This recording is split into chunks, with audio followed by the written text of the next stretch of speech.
നേരം അയൽവാസിക്കൊരു വീട് പണിയാൻ ഏറ്റെടുത്ത് കഴിഞ്ഞപ്പോൾ പലരും എന്നോട് ചോദിച്ചു എന്തിനാണ് ഇത്രയും വലിയൊരു റിസ്ക് എടുത്തതെന്ന്. കാരണം അവർക്കറിയാം എന്നെ കൊണ്ട് കൂട്ടിയാൽ കൂടൂലെന്ന്. എനിക്കും അറിയാം അത് മറ്റെല്ലാവരും ഒന്നിച്ചു കഴിഞ്ഞാലേ അത് കൂട്ടാൻ പറ്റുള്ളൂ എന്നുള്ള കാര്യം. പക്ഷേ ഈ ഒരു റിസ്ക് എടുക്കാനുള്ള കാര്യം നമ്മുടെയൊക്കെ ജീവിതത്തിൽ എന്താ പറയുക, ചിലപ്പോൾ പല സാഹചര്യങ്ങളിലും പലരും നമുക്ക് വേണ്ടി പല റിസ്കുകൾ എടുത്തുകൊണ്ടായിരിക്കാം നമ്മളൊക്കെ ഇന്നിങ്ങനെ ജീവിക്കുന്നത്. കാരണം അതിനൊരു ചില ഉദാഹരണങ്ങളിലൊന്നേ, എൻ്റെ വീട് പാലാട്ടത്തായിരുന്നു, സൗത്ത് ജനതാ റോഡ്. ഇന്ന് ഫ്രണ്ട്ഷിപ്പ് നഗർ എന്നറിയപ്പെടും. അതിൻ്റെ തൊട്ടടുത്ത് തന്നെയായിരുന്നു എൻ്റെ തറവാട്. അപ്പോൾ അന്ന് കുറേ വർഷങ്ങൾക്ക് മുന്നേ എൻ്റെ വീട്ടിൽ കറണ്ട് ഉണ്ടായിരുന്നില്ല. അപ്പോൾ ഈ സമയത്ത് വീടിൻ്റെ തൊട്ടടുത്ത് തന്നെ ഒരു സർവോത്തമൻ നായിക്ക്, അദ്ദേഹം യൂണിയൻ ബാങ്കിലെ മാനേജറായിരുന്നു.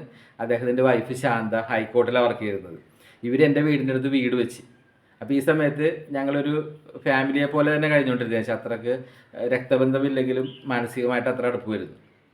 അങ്ങനെ ഇവരുടെ വീടിൻ്റെ പണിയൊക്കെ കഴിഞ്ഞ് കഴിഞ്ഞപ്പോൾ നായിക് സാർ ഒരു ദിവസം വീട്ടിൽ വന്നിട്ട് അപ്പച്ചനോട് പറയണേ, എൻ്റെ അപ്പച്ചനെ ആശാനെ വിളിക്കണം. സേവ്യർ എന്ന പേര്, തയ്യലായിരുന്നു അപ്പച്ചന്. അപ്പോൾ ഈ നായിക് സാർ വന്നിട്ട് പറഞ്ഞു, ആശാനെ എൻ്റെ വീടിൻ്റെ പണിയൊക്കെ കഴിഞ്ഞ് ഇനിയിപ്പോൾ കറണ്ട് എടുക്കണം. പക്ഷേ ആശാൻ്റെ വീട്ടിൽ കറണ്ട് എടുത്തിട്ട് ഞാൻ എൻ്റെ വീട്ടിൽ കറണ്ട് എടുക്കണുള്ളൂ എന്ന് പറഞ്ഞിട്ട് എൻ്റെ വീടിൻ്റെ ഇലക്ട്രിക്കൽ വർക്കൊക്കെ ചെയ്ത് വീട്ടിലേക്ക് കറണ്ട് എടുക്കണമെങ്കിൽ എനിക്കൊരു 3-4 പോസ്റ്റായിട്ടേ വേണ്ടി വരും. ആ നായിക് സാർ എന്ന് പറഞ്ഞ മനുഷ്യൻ, ആ വലിയ മനുഷ്യൻ ഇത്തരം പോസ്റ്റിൻ്റെ പൈസ ഇലക്ട്രിസിറ്റി ബോർഡിൽ അടച്ച് എൻ്റെ വീട്ടിൽ കറണ്ട് എടുത്ത് അതിനുശേഷമാണ് അദ്ദേഹത്തിൻ്റെ വീട്ടിലേക്ക് കറണ്ട് എടുക്കാൻ അപേക്ഷിച്ചത്. എന്നാലോചിച്ച് നോക്കി, ആ മനുഷ്യന് വലിയ റിസ്ക് എടുത്ത് അല്ലേ.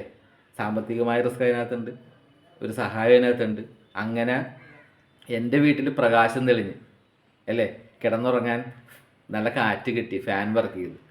അങ്ങനെ ആ ഒരു രക്തബന്ധമില്ലാത്തൊരു മനുഷ്യൻ നമ്മുടെ ജീവിതത്തിലേക്ക് കടന്നു വന്നു. അപ്പോൾ ഇതുപോലെ നമ്മളും പലരുടെ ജീവിതത്തിലേക്ക് നമ്മൾ കടന്നു ചെല്ലണം. അപ്പോൾ എനിക്കിത് തോന്നിയത് ഒരുപക്ഷെ ഇത്തരം ആളുകളുടെ നല്ല പ്രവൃത്തികളുടെ പ്രചോദനമായിട്ടായിരിക്കാം. അപ്പോൾ വളരെ സന്തോഷമുള്ള കാര്യമാണ് ഇതൊക്കെ. പിന്നെ അതുകൂടാണ്ട് തന്നെ ഇപ്പോൾ വീട്ടിൽ മദറിൻ്റെ ഒരു ട്രീറ്റ്മെൻറ്റ് കാര്യം വന്നു കഴിഞ്ഞപ്പോൾ തന്നെ എൻ്റെ ഒരു സുഹൃത്തുണ്ട് സത്യാനന്ദൻ.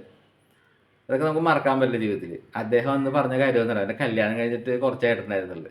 അപ്പോൾ അവൻ എൻ്റെ അടുത്ത് തൊട്ട്, ദോശ നിനക്ക് പൈസക്ക് എന്തെങ്കിലും ആവശ്യമുണ്ടെങ്കിൽ നീ പേടിക്കണ്ട, വൈഫിൻ്റെ സ്വർണ്ണമൊക്കെ വീട്ടിലിരിപ്പുണ്ട്, അത് നീ കൊണ്ട് എന്താണെന്ന് വെച്ചാൽ ചെയ്തോ, പണയമ്പൊക്കെ എന്താണെന്ന് വെച്ചാൽ ചെയ്തോ, നമ്മുടെ കാര്യം നടക്കട്ടെ. സത്യാനന്ദനാണ്, രക്തബന്ധമൊന്നുമില്ല കേട്ടോ. അപ്പോൾ അത് വലിയൊരു റിസ്ക് അല്ലേ. അപ്പോൾ ഇങ്ങനെ കുറേ ആളുകളുണ്ട് നമ്മുടെ ജീവിതത്തിൽ പരസ്പരം അങ്ങോട്ടും ഇങ്ങോട്ടും റിസ്ക് എടുത്ത് സഹായിക്കാനായിട്ട്. പറയാനാണെങ്കിൽ ഒത്തിരി പറയാനുണ്ട്, അപ്പോൾ അതിനൊന്നും സമയമില്ല. അപ്പോൾ ഞാൻ പറയണത്, നമ്മുടെയൊക്കെ ജീവിതത്തിൽ മറ്റുള്ളവർക്ക് വേണ്ടി ഒന്ന് റിസ്ക് എടുക്കുക. അപ്പോൾ നമ്മുടെ ജീവിതത്തിൽ സമാധാനം കടന്നു വരും. ഇന്ന് പള്ളിയിൽ പ്രസംഗം പറഞ്ഞപ്പോൾ അച്ഛനൊരു കാര്യം പറഞ്ഞത്, അച്ഛൻ്റെ അടുത്തൊരു വ്യക്തി വന്ന് അദ്ദേഹം പറഞ്ഞ, അച്ഛൻ എനിക്ക് ഒത്തിരി സമ്പാദ്യമുണ്ട്, വലിയ വീടുണ്ട്, കാറുണ്ട്, എല്ലാ സൗകര്യങ്ങളും ഉണ്ട്, ഒത്തിരി സമ്പാദ്യം, അതുപോലെ ഭാര്യ മക്കളൊക്കെ ഉണ്ട്, പക്ഷേ വീട്ടിൽ മനസ്സമാധാനമില്ല. അച്ഛനോട് വന്ന് പറഞ്ഞ കാര്യം. അപ്പോൾ അങ്ങനെയുള്ള ആളുകളോട് എനിക്കൊന്ന് പറയാനുള്ളത്, നമ്മുടെയൊക്കെ വീട്ടിൽ മനസ്സമാധാനം ഉണ്ടാകണമെന്നുണ്ടെങ്കിൽ ഈ ഒത്തിരി സമ്പാദ്യത്തിൽ നിന്നും ഇത്തിരി സമ്പാദ്യം, അത് ആ മനുഷ്യനും ഭാര്യ മക്കളും ഒരുമിച്ച് അവരുടെ വീടിൻ്റെ തൊട്ടടുത്തായിരിക്കാം, പ്രദേശങ്ങളിലായിരിക്കാം സാമ്പത്തികമായിട്ട് ബുദ്ധിമുട്ടുള്ള ആളുകളുണ്ട്. ഒരുപക്ഷെ ഒരു വീടില്ലാത്തവരായിരിക്കാം, അല്ലെങ്കിൽ മക്കളെ കെട്ടിക്കാൻ ബുദ്ധിമുട്ടുള്ളവരായിരിക്കാം, അല്ലെങ്കിൽ മക്കളെ പഠിപ്പിക്കാൻ ബുദ്ധിമുട്ടുള്ളവരായിരിക്കാം. അവരുടെയൊക്കെ വീട്ടിലേക്ക് നിങ്ങളുടെ ഒത്തിരി സമ്പാദ്യത്തിൻ്റെ ഇത്തിരി സമ്പാദ്യവുമായി ചെന്ന് ഒരു ദൈവത്തിൻ്റെ പ്രതിനിധിയായിട്ട് മാറും, അവരെ സഹായിക്കും. അങ്ങനെ സഹായിക്കുമ്പോൾ നമ്മുടെയൊക്കെ ജീവിതത്തിൽ സന്തോഷം കടന്നു വരും, നമ്മുടെ മനസ്സിൽ സന്തോഷം കടന്നു വരും, കുടുംബത്തിൽ സന്തോഷം കടന്നു വരും. നമ്മുടെയൊക്കെ സമ്പത്ത് ഒരിക്കലും ഇങ്ങനെ ബാങ്ക് ലോക്കറിലൊക്കെ ഇങ്ങനെ അടച്ചു വെക്കാനുള്ളതല്ല.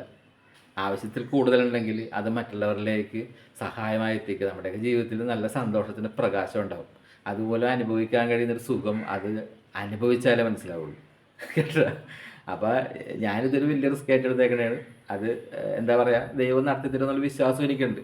വൈകിയാണെങ്കിലും ചിലപ്പോൾ നടക്കുമായിരിക്കും.